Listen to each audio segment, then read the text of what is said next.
Okay, we are recording. I'm going to go on mute and I'm going to click the open webinar button. Have a good talk. Thank you. Thanks.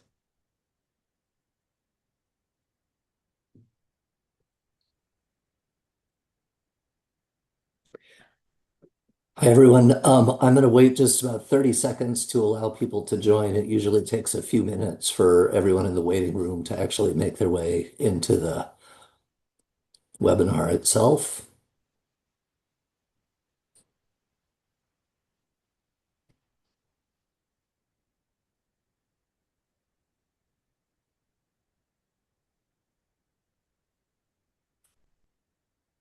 Okay, why don't we go ahead and get started? Welcome, everyone. Good afternoon. My name is Dr. Matt Winia. I'm the director of the University of Colorado Center for Bioethics and Humanities on the Anschutz Medical Campus. And it's my pleasure to welcome you to this special event in the speaker series developed by the National Collaborative on Humanities and Ethics in Dentistry. Before I introduce our speaker today, I have a couple of tasks. First, I want to give you a little background on the National Collaborative, which has four university partners: our CU Center for Bioethics and Humanities, the McGovern Center for Ethics and Humanities at the McGovern Medical School from the University of Texas Houston Health Sciences Campus, the Department of Health Humanities and Bioethics, and the Eastman Institute for Oral Health, both with the University of Rochester School of Medicine and Dentistry and the Neisminger Institute for Bioethics and Healthcare at Loyola University of Chicago. We have four partners today, but we are a collaborative. And if you represent a school of dental medicine and you'd like to join us, please reach out to me or anyone from the involved programs, and we can fill you in on details of the collaborative. The purpose of this national collaborative is to create opportunities for reflection, learning, and teaching on ethical issues in dentistry, and to stimulate progress nationwide in using arts and humanities to improve dental practice, research, policy, and education. So we host webinars like this one, all of which are free and open to the public. We've also, by the way, been hard at work on a pair of special issues on humanities and ethics in dentistry for the Journal of the American College of Dentists. So please keep an eye out for those upcoming special issues. The second thing I want to say in preface today is that Dr. Israel's talk today has special meaning because he will be speaking about the dental profession in the Nazi era. And next week will be the International Day of Remembrance of Victims of the Holocaust. For well over a decade, our center has had an annual set of programs on health professional involvement in the Holocaust, where we focus on how this dark history has influenced the development of modern bioethics and how it continues to influence or should influence our thinking about medical ethics today. There are many other health science schools who now also recognize this day of remembrance with visiting speakers or other programs. And in Colorado next week, we're very excited to have my longtime colleague and friend from our work together with Physicians for Human Rights, Dr. Chris Bearer, visiting our campus. He is the head of Duke University's Global Health Institute, and he will be tying this history to the existential challenges confronting the global health community today. We'll put information about his talks in the chat, since some of the events with him next week will be available online. And then finally, I have a couple housekeeping details. People always ask, will the program be recorded? Yes, this program is being recorded. It will be sent to everyone who RSVP'd. We will also post it at the CU Center for Bioethics and Humanities, and we'll put that link in the chat. Usually these are posted within 3 to 5 days. Also, if you have questions for Dr. Israel at any time during his talk, feel free to enter them using the Q&A. We're going to use the Q&A rather than the chat function today. So click into the Q&A to insert questions at any time during his talk. Now, I am honored to introduce Dr. Howard Israel, who is a clinical professor of surgery in the Division of Oral and Maxillofacial Surgery at Weill Cornell Medicine. He is also a member of our National Steering Committee for the Holocaust Genocide Contemporary Bioethics Program here at CU. Dr. Israel has over 4 decades of experience in academic dentistry at Columbia and then at Cornell. He has published over 80 manuscripts and chapters. He's lectured nationally and internationally, and he is well known for his work on chronic oral facial pain, TMJ, temporomandibular joint disorders, and arthroscopic surgery. But most important for our purposes, he is well known for his work exploring bioethical issues related to Nazi medicine.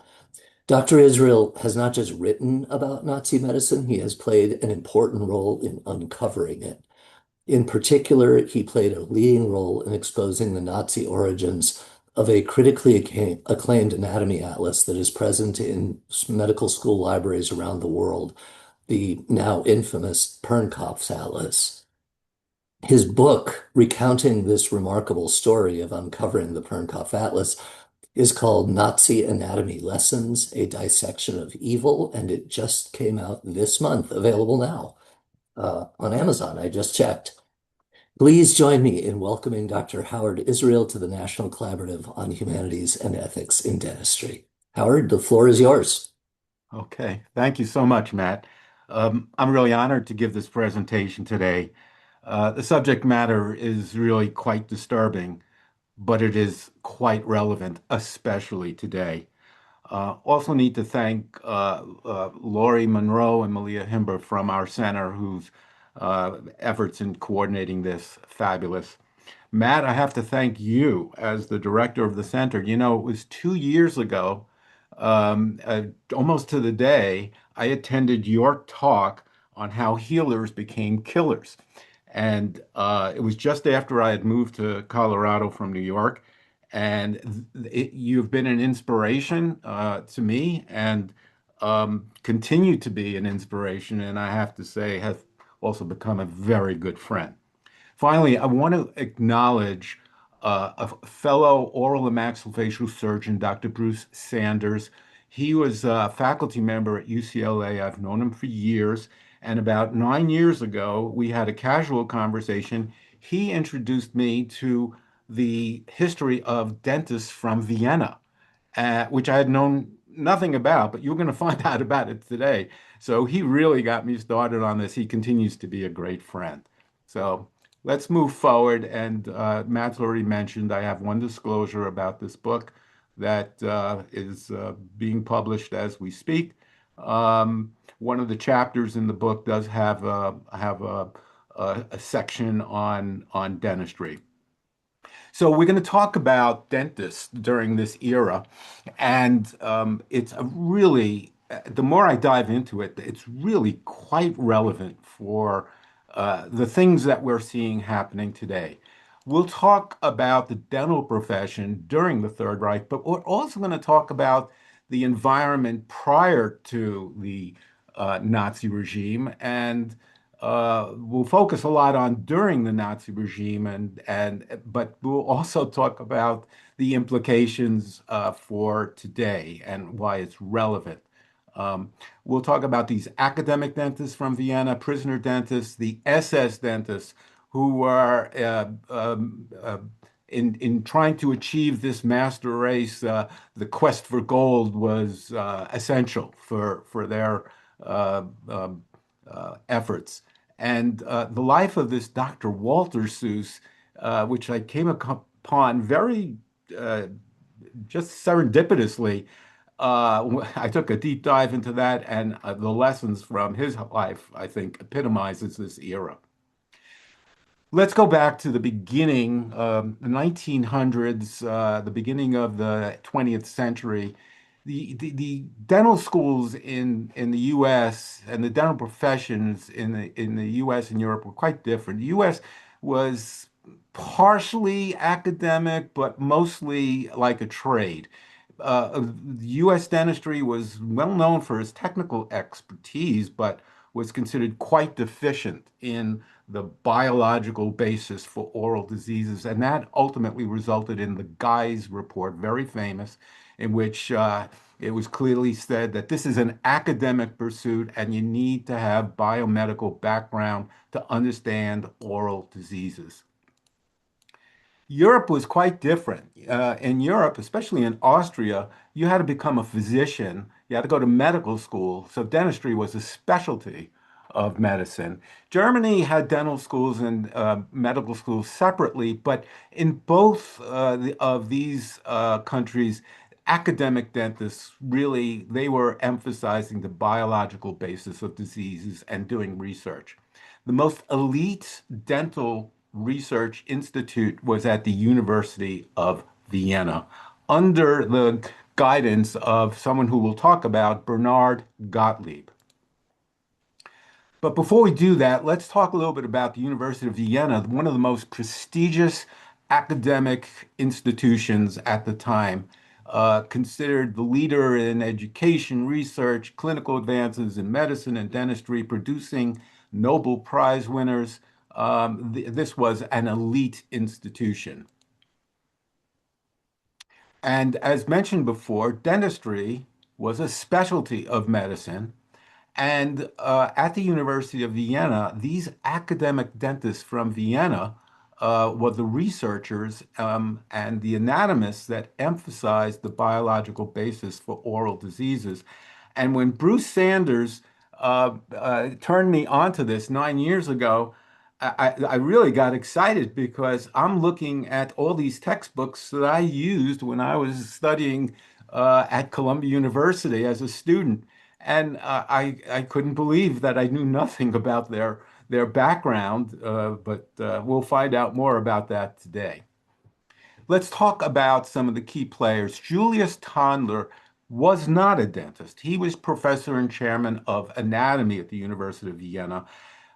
He was internationally world famous. He was Jewish, but at that time he was on top of the anatomy academic world. He actually became dean of the medical faculty during World War I.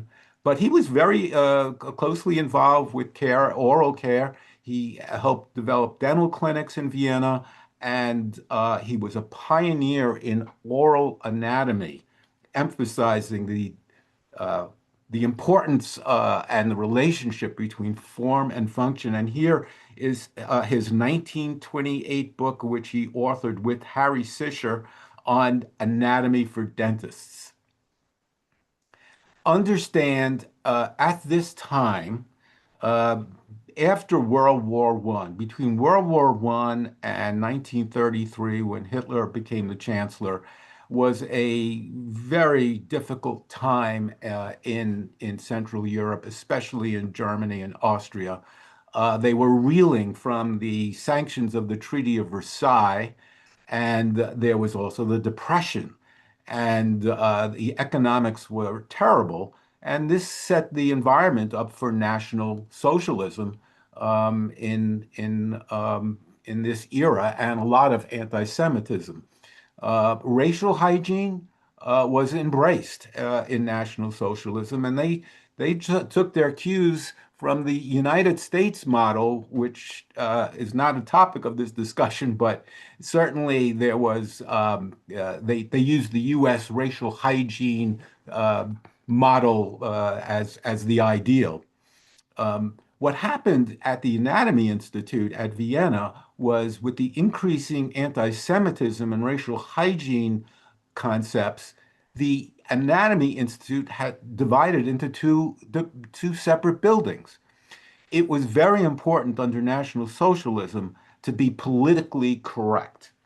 The politics of National Socialism was with the political ideology, it was necessary to put these people in academic positions.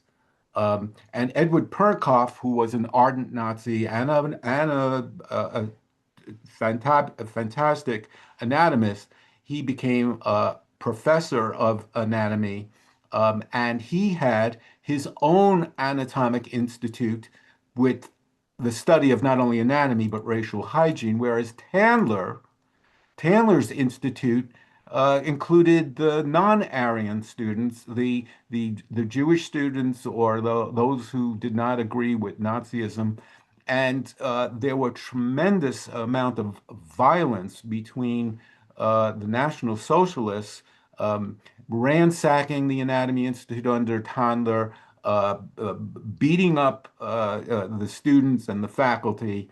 Now, this was at a time when Tandler was kind of at the end of his career and he fled to China, and thus Perkoff became the director of the Anatomy Institute in 1933.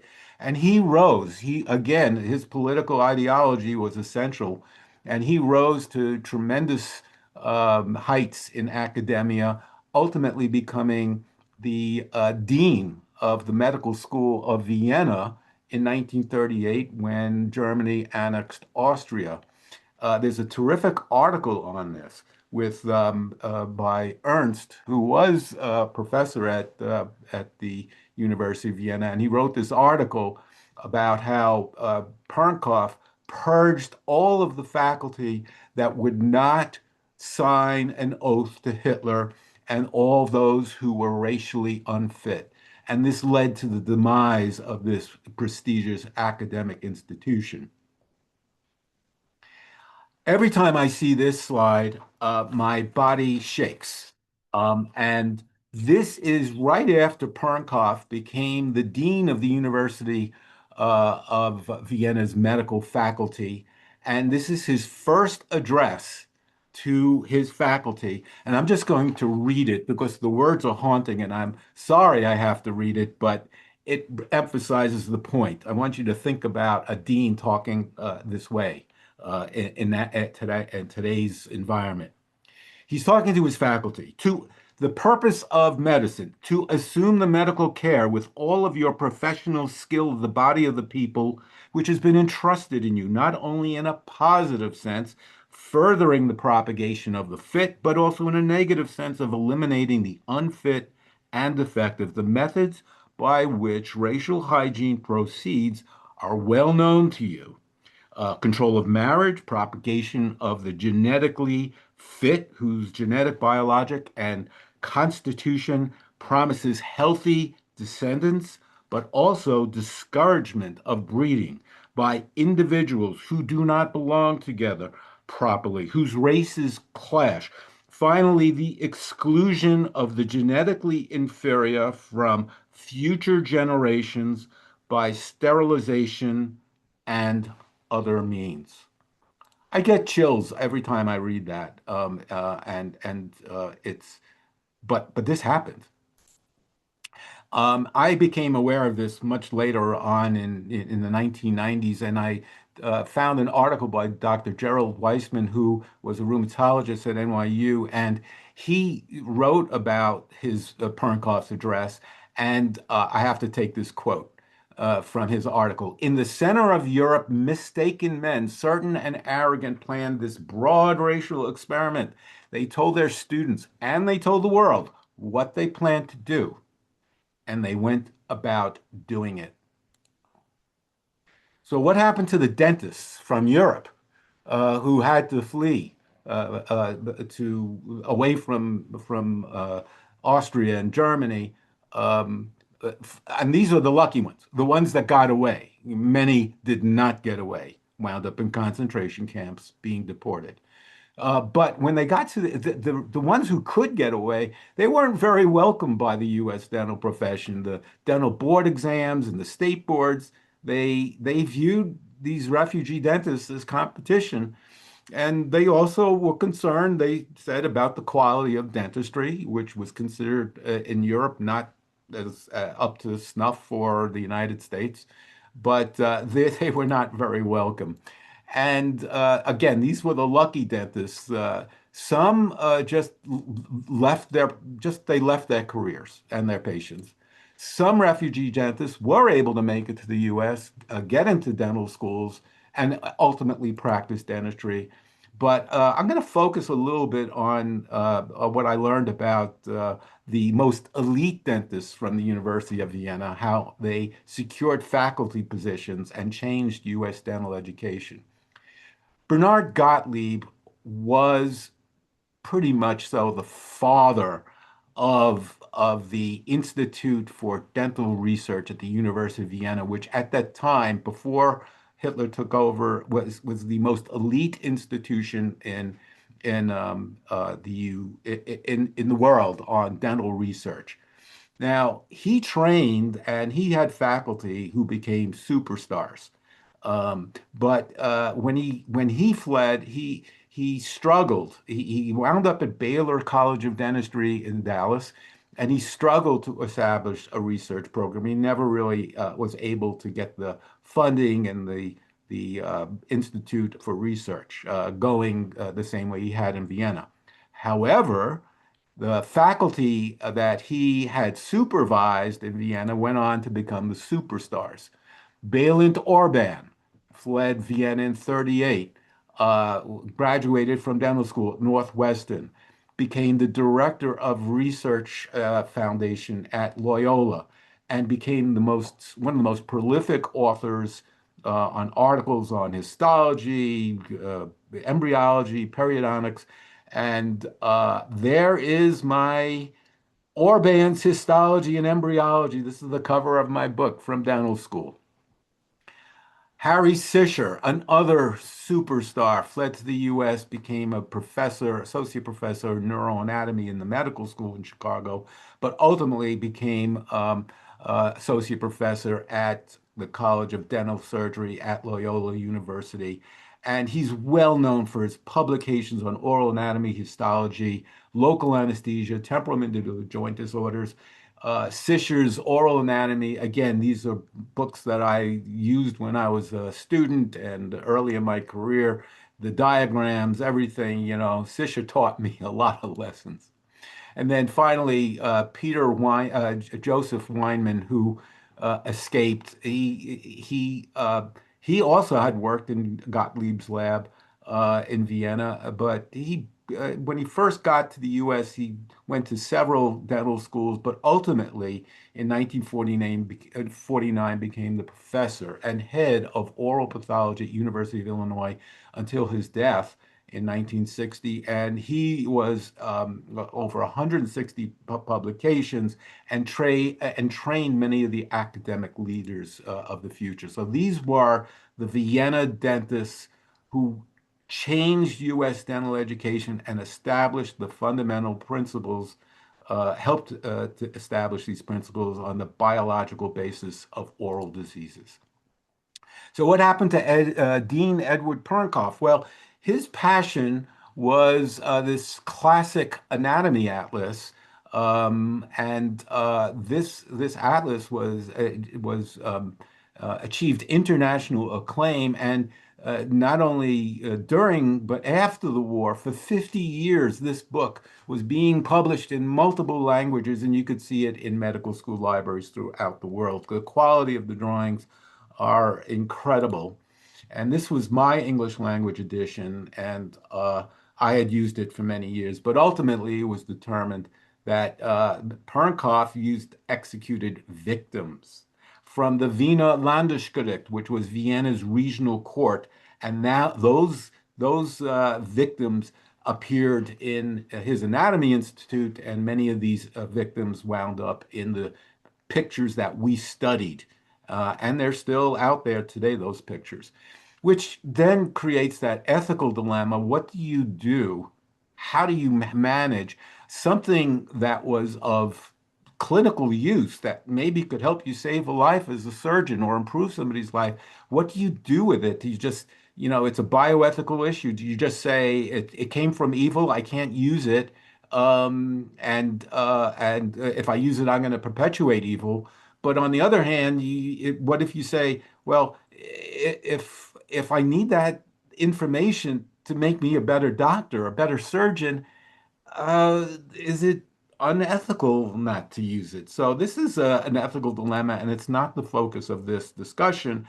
But I want to acknowledge Rabbi Joseph Pollack, who wrote a rabbinic responsum on this, the Vienna Protocol, and I'll just leave it at that for further reading. It's fascinating material. Now let's talk about the dentists. And the dentists were included the prisoner dentists and Nazi dentists, the SS dentists. But everything at that time was the pursuit of gold. Why gold? You have to ask yourself, Germany, Nazi Germany, in 1933, they were in economic turmoil. There was the Depression. They had sanctions from the Treaty of Versailles. How did they build up a military? How did they build up an economy? Their economy was based on a military buildup, period.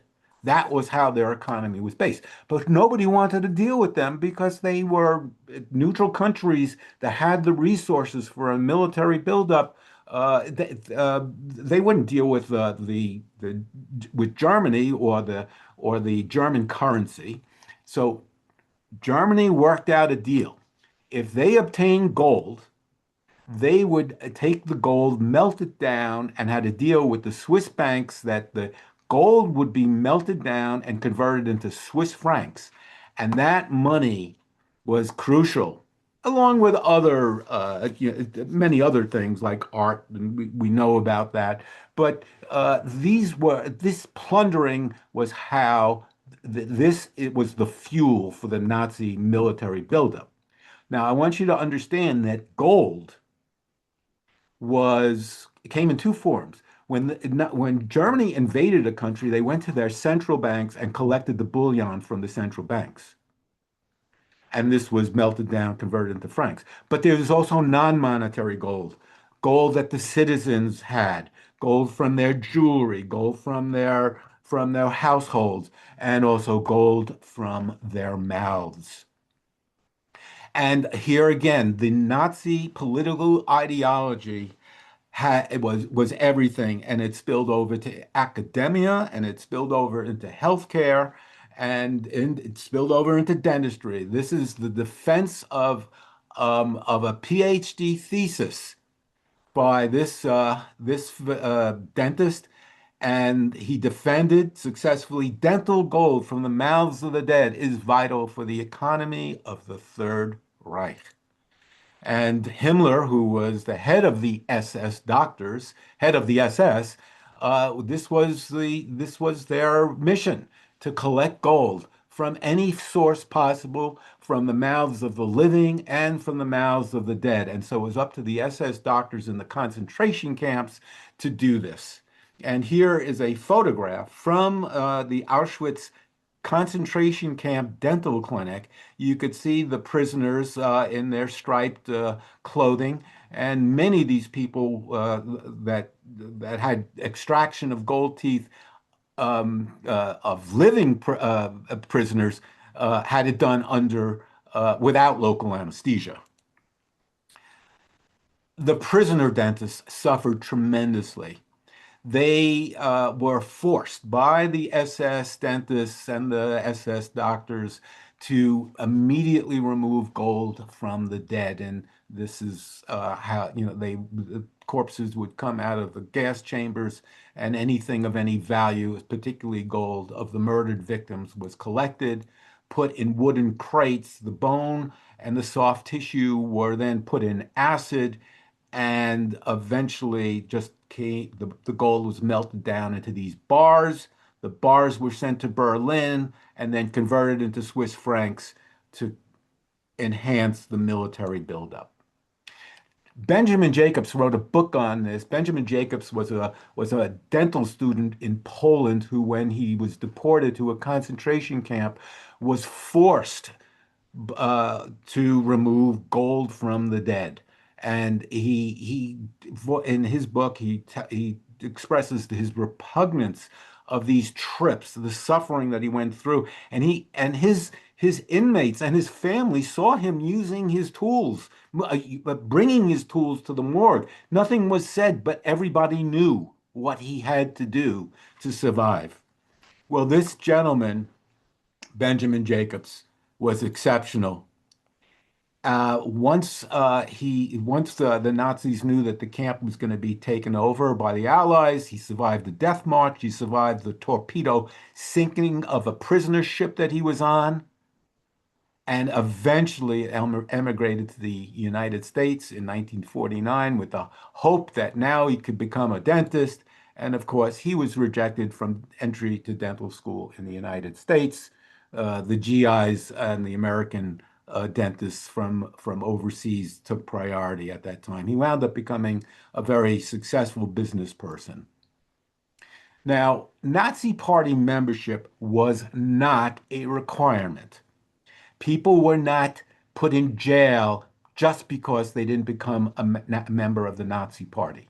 So I want to make it clear. It was elective. It was beneficial.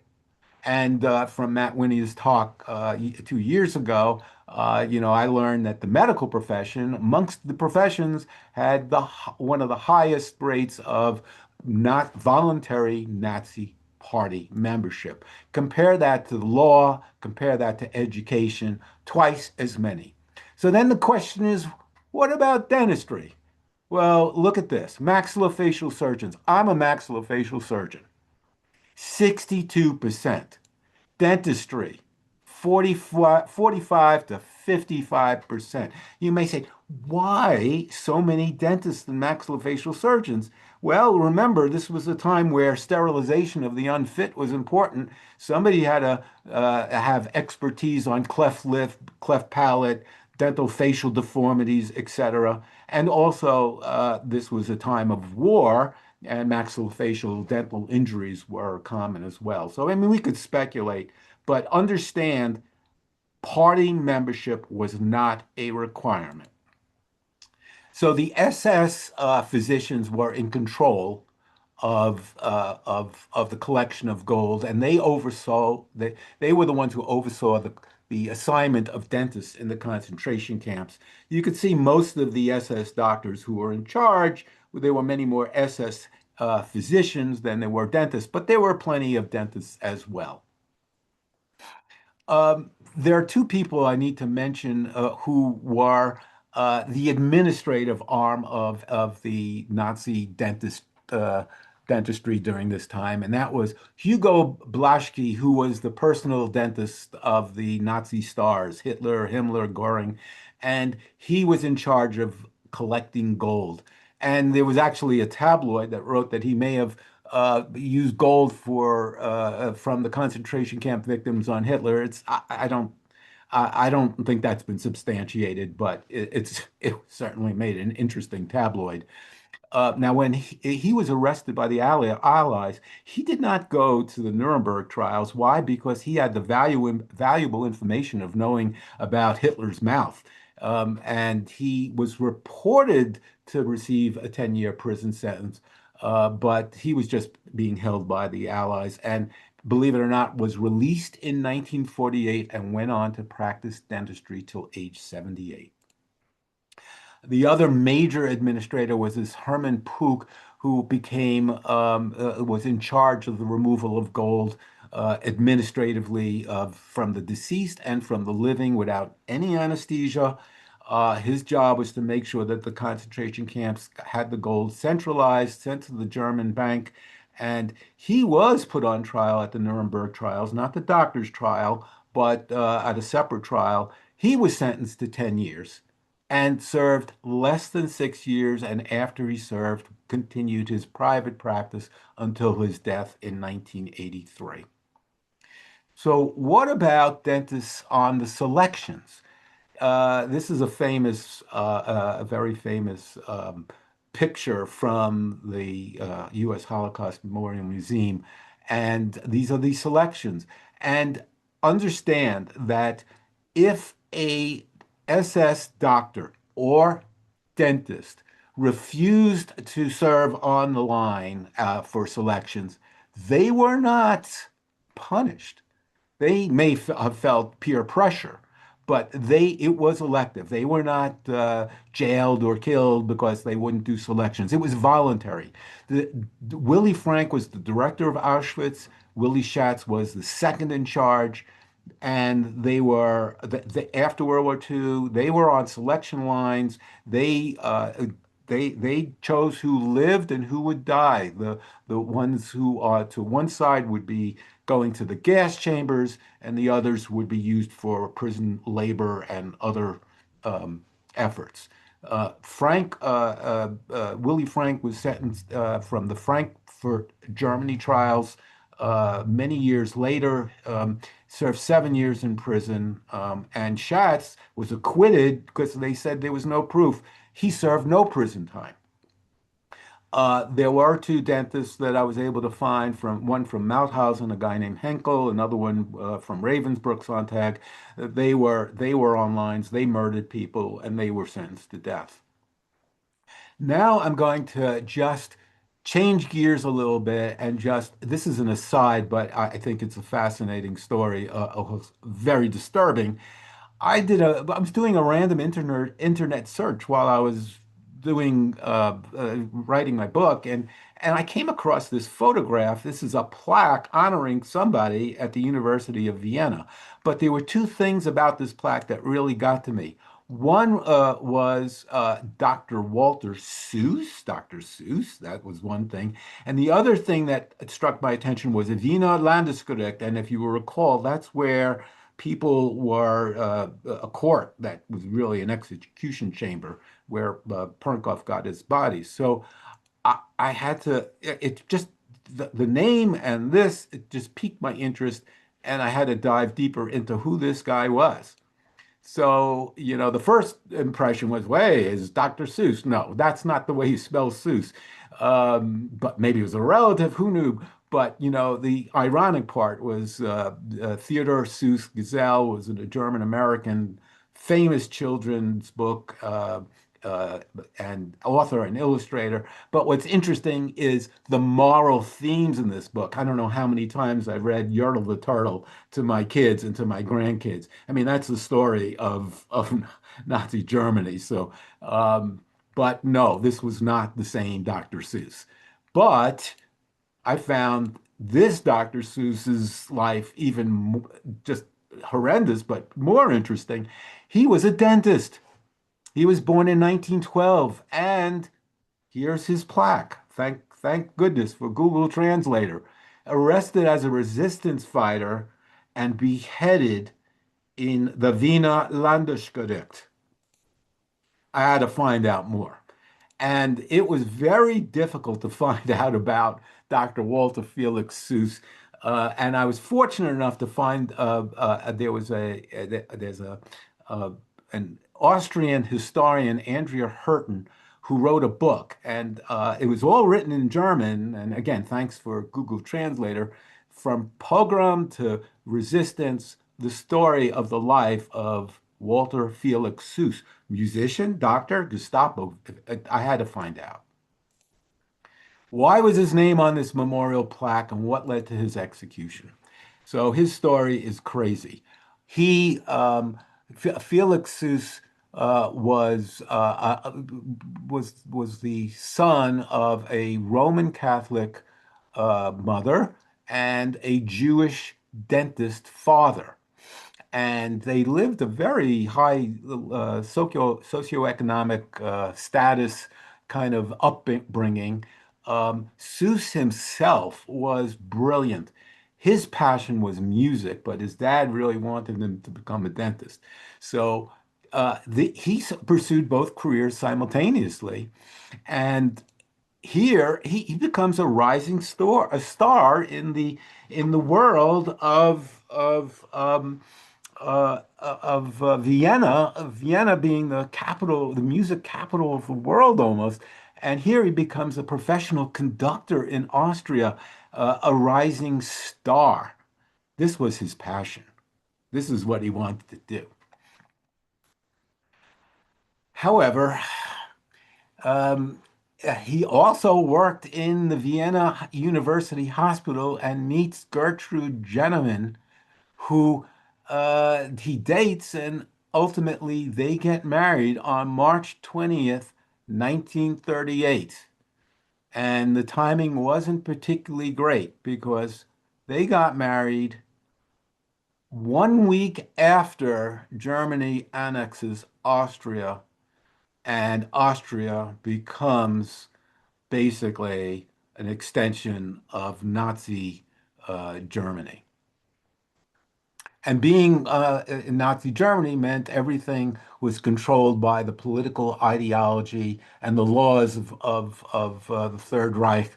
The Nuremberg laws enforced racial hygiene. Well, because Seuss was half Jewish, even though he was not a practicing Jew, even though he was apolitical, he was banned from being a conductor. His music career was over, and dentistry was now his only option to support his young family.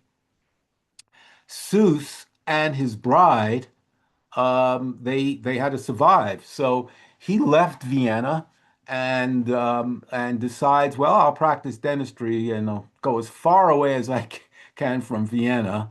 Even though it's still in Austria, he goes to Bad Gastein and he finds an old dental practice that's fallen apart.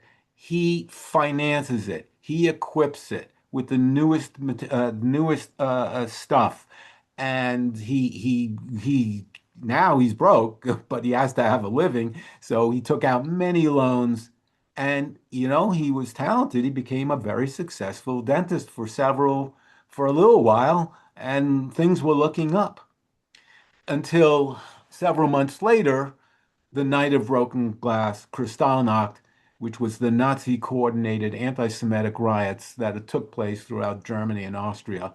And his office was just ransacked and decimated. And now everything he was told he was lucky. He was a lucky one because the official told him he was lucky to leave Bad Gastein with his life. And now he doesn't have a profession. He doesn't have his passion, music. He tells his wife, we got to go to Argentina. Well, ironically, the military authorities would not allow him to leave Austria. Why? Because he may be eligible for conscription in the military.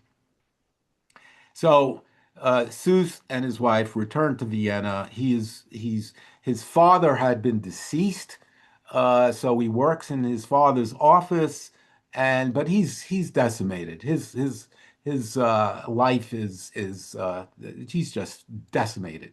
In hopeless despair, this apolitical, non-religious Seuss considers meeting with the anti-Nazi group, the KPO. He becomes acquainted with a guy named Lux who tells him, hey, look, you could work for us as a saboteur or form an anti-Nazi doctors organization. This wasn't for Seuss. I don't want to do this. He refuses, but Lux keeps on working at him and gets him finally to agree to have KPO meetings in his apartment. And Lux eventually gains Seuss's trust. He gets him a typewriter, he gets a duplication machine, and before he knew it, the Hammer and Sickle, the anti-Nazi underground newspaper, is being printed and distributed. And of course, Lux was not really an anti-Nazi um, KPO member. He was an informant working for the Gestapo. That's how they infiltrated these resistance groups. Seuss and other KPO members who met in his apartment were arrested. This is his original photographs from the Gestapo after he was arrested. From arrest, he is brought to the Wiener Landesgericht. This trial doesn't look very good for Dr. Seuss at this point with these judges. And in a one-day trial, he and his colleagues are sentenced to death, and they are executed by guillotine in the basement of the local district court. Yes, there was a guillotine right in the basement of the local district court. Now, who is this guy? Well, no, it's not Fred Astaire, but this was Johann Reichardt, who actually had been a butcher from Munich, but was a very busy guy during the Nazi era, carrying out 2,900 death sentences. Now, you would think Seuss's story ends here, but it doesn't. The Pernkopf's Anatomy Institute, which was a few blocks away from the Wiener Landesgericht, they worked out a deal. that any corpses that were executed were routinely transported immediately to the Anatomy Institute. Why? Because these corpses were perfect for his book. They were fresh corpses. They were young people. They didn't have diseased organs. And that was the deal that Perkoff had worked out. Seuss's mother somehow, some way, was able to get his decapitated body buried. And I'm sorry for how disturbing this is, but this did happen. His decapitated body was buried, but the fate of where his head actually wound up still is unknown. There are speculations.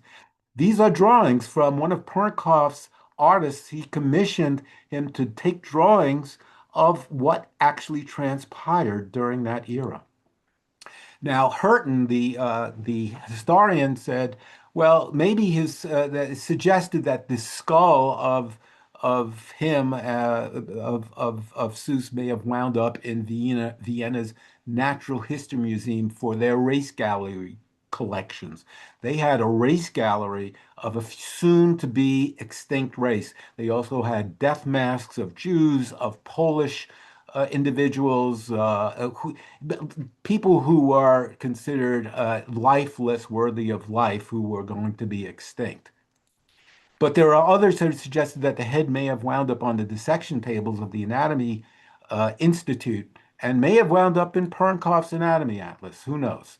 We don't know for sure. I don't think we'll ever know, but without proof. But this story, the abhorrent death of what this man went through, is just one example of the ethical transgressions at that time. And we have to ask, why is this history important? So let's summarize why it's relevant to bioethics today. You know, we all in the healthcare fields, we have tremendous power. People trust us, and the patients trust us. We hold a great influence, and we need to have codes of ethics to do no harm. And I believe that with few exceptions, the majority of people go into the profession. They want to make people better, enhance their quality of life. Think about your daily activities, all the ethical decisions that you make on a daily basis. They reflect each individual's moral compass. Now, how is it possible for these people, healers, to become vehicles of harm? How is it possible? But it did happen. And there are many of examples of this happening both before and after the Third Reich. After the Tuskegee experiments on black men who had syphilis without informed consent. Some of them were, the control group wasn't treated, and they just studied what happens to people with syphilis until their death. No informed consent. The Willowbrook studies on developmentally delayed children, they were injected with a live viral virus of hepatitis in the quest to find a vaccine. This happened way after this time. Operation Paperclip, the German scientists, the rocket scientists, they were not innocent. They knew what was going on. They used prisoner labor. People died underneath them, but it was the Cold War. Now, what's interesting was this history. You would think German physicians prior to the Nazi era, they were the leaders in the principles of ethics. Here's 5 years before Hitler took over. The well-being of the patient is more important than science, the Berlin Medical Association. In 5 years, look what happened. So if you don't learn from history, it's a cliche, but it's true. We're bound to repeat it. We were very fortunate a year ago to have Volker Roque, an MD historian from Germany, who gave a terrific talk on how the public health policy emphasized in Germany the collective good over the individual. And the doctors were not forced to do this, they were willing partners in this. And so when a political ideology influences public health care, and if you have a medical profession that is an active participant, this is what happened. And this is relevant today. And it's been recognized by the editor of Lancet, Richard Horton, who said we must teach the Holocaust and issues of genocide about the equal worth of human beings. And there's needs to be a balance between public health and the duty of each individual to look after the welfare of the individual patient. And this ultimately led to the Lancet Commission, which was launched in Vienna in 2023, emphasizing that the education of the healthcare professional is critical to create ethical doctors. And notice we have Matt Winia and Professor Volker Roque on this. And the purpose of the commission was to provide the skills to prevent genocide, to care for victims, and to be ethical, and to foster a history that there need to be morally courageous health professionals who speak up when necessary. And so I'm going to end by everybody, look at your individual practice. We face ethical issues throughout our careers, and that reflects what our moral compass is. And collectively, we are the ones who control the ethical directions of our profession. So I want to thank you all for your attention, and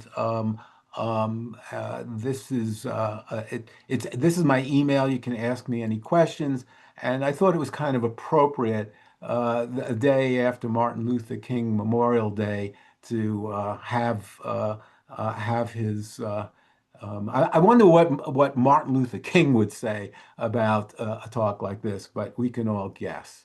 And then I'm asked finally to put this slide up for your continuing education forms, and I hope we'll have time for some questions. Thank you so much, Dr. Israel. And yes, we do have time for a couple questions. We've gotten a number of great questions. So, at risk of knowing we're not going to get through all of these, one of the questioners wants I'm going to try to stick to those that are very tightly connected to dentistry to start with. One wanted to know about the Jewish prisoners whose gold teeth had been extracted while they were living. Was that because they were about to be put to death? What No, do you know anything more about why they would extract dental gold if they were intending well, to kill everyone the and extract goal it anyways? the goal was gold. That was the goal. Understand that the people that were prisoners served an economic function for Nazi Germany. They needed the labor of people who were able to pick up a hammer or to do anything to help produce for the German economy. These people were valuable until they died. And Hmm. many of them, I shouldn't say many of them. Some of them were strong enough to be able to have the value of being a slave laborer to help with the German economy, and that is why they were kept alive. They were kept alive until they couldn't produce, or they dropped dead from starvation. Yeah. There are a couple questions about teaching of this history or these aspects of history in dental schools. Is it common? Does it happen? How do you think it could be integrated? Is it a matter of building out individual courses, or is this the kind of topic that really ought to be integrated across multiple classes? What are your thoughts on integration of this history into dental education? Well, I think it is really essential to have an understanding of history to know what our young doctors are going into a world that needs the ethos of ethics. And I think we showed how easy and how fast the ethics of a health profession could degenerate. people say, well, it can't happen today. Well, let's let's not get into that subject, but healthcare policy and political ideology are having an influence on healthcare. In dental schools, there are core there are it's part of the curriculum. Ethics is an important part of the curriculum, and I believe it needs to be included in those courses. It needs to be transferred to medical students, dental students, healthcare professional students, and it can be incorporated into the curriculum. It's difficult because dental schools and other schools they look at the bottom line and they only have so many hours in the curriculum. But what could be more important than the direction of what our profession is going into and creating an ethical profession that could not or would not possibly transgress as did in past history. I want to ask a question about the Vipholm experiments, which took place in Sweden. I'm sure you're familiar with these, but we in the U.S. we tend to focus on Tuskegee, but I think maybe in Europe Vipholm is even as well known or better.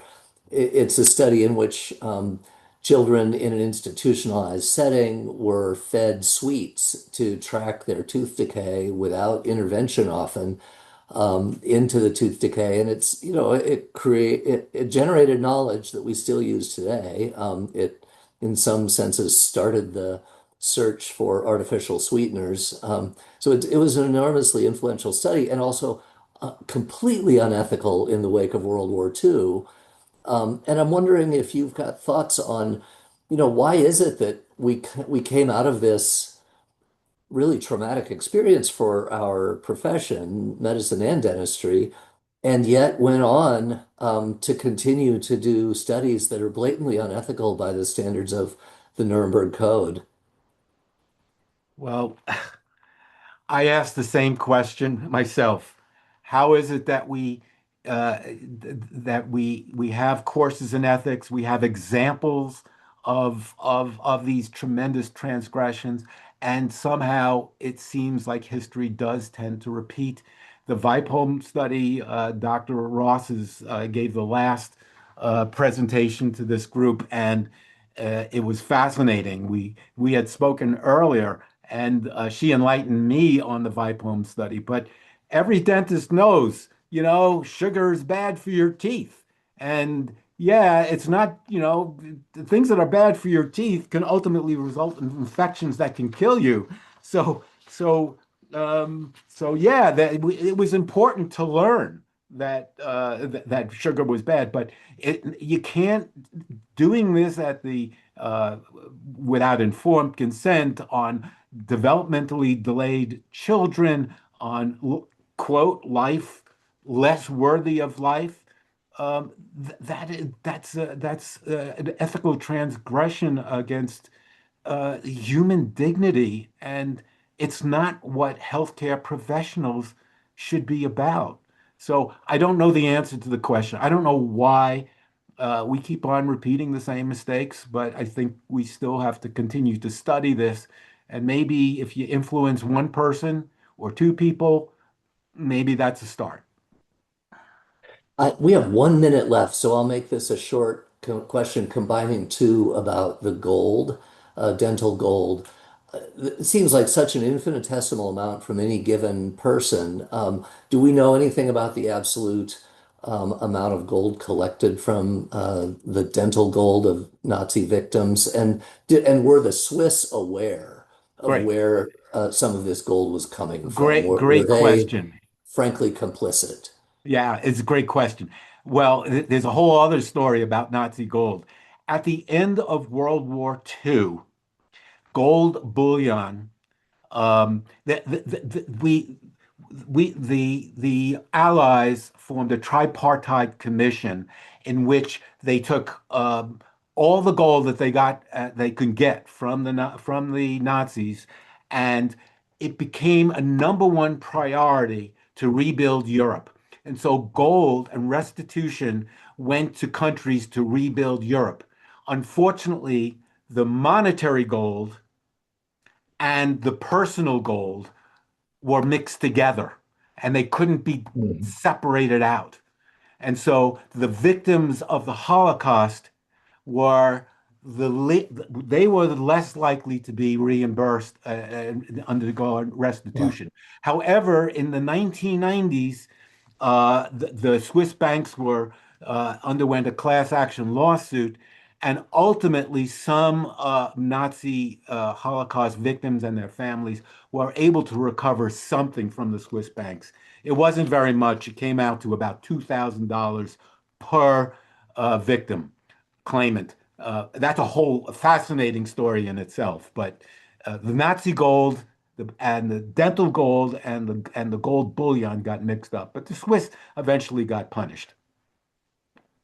Well, thank you so much. This was an incredible talk. Always wonderful to learn from you, Dr. Israel, and appreciation to all of the attendees. We had an excellent turnout today.